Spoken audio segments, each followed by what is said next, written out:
I was just talking to your director, Lynn, and she said she actually had you in mind for this part all along, and if you weren't available, she would have moved on to another project until you were. What's your reaction to that? I'm flattered. I'm so flattered. Yeah, Lynn and I met at the Tribeca Film Festival, and we just realized we didn't know.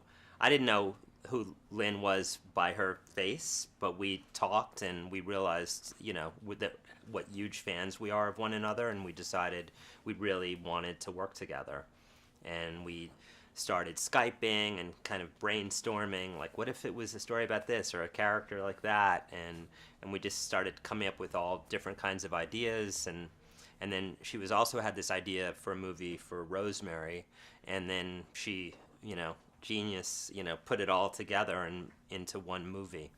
So it was just, a dream come true. What I thought was so great about your character and Rosemarie's character was that they're siblings, but they could not be any more opposite. She's, very free-spirited and very relaxed, and your character is very uptight. Very uptight. Why is that, do you think?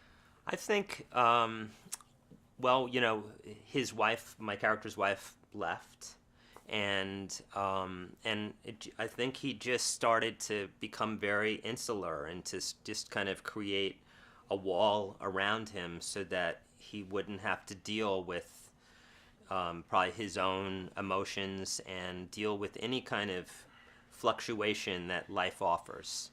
And so he just became more and more withdrawn. And Rose's character is at the beginning of the movie is just, full of life. And as the story progresses, like my character, he discovers has the ability to heal people, which he has no idea what's happening. He goes on an ecstasy trip. And Rose's character is kind of on a decline, and almost, various things are happening with her character where she's almost reverting back to where I start in the movie. So we both must have that, both characters have that genetic material to be shut down and open.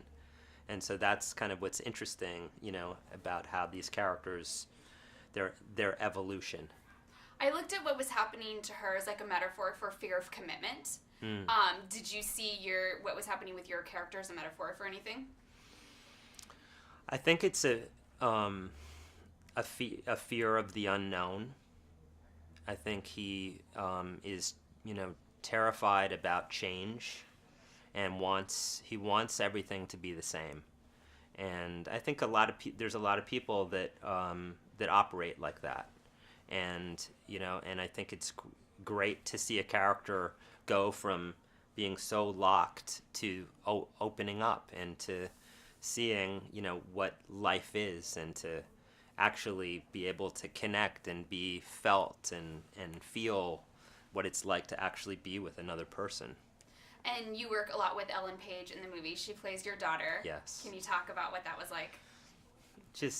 Ellen's just awesome. We had so much fun. We had so much fun kind of exploring, like, what, a daughter being with a father that's, that has this kind of shut down element, like, how does that reverberate to how she goes through her life? And it reverberates quite a bit.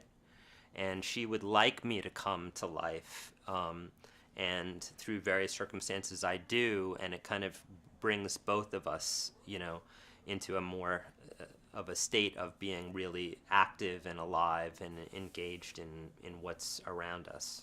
Rosemarie was saying, for her character, she plays a massage therapist. She actually trained with one. You play a dentist. Did you work in any? I did. I worked with a dentist, and they he brought in his receptionists, and I cleaned their teeth, and I must say I'm really good at it. And I loved when we were shooting, like, I was actually taking tartar off of people's teeth. Like, and it was great to be that focused and to wear those kind of glasses and just to be like so focused on one little spot, which is really what this character is about. In the beginning, he can deal with like one little scrape of tartar, Like, that's where he can be alive.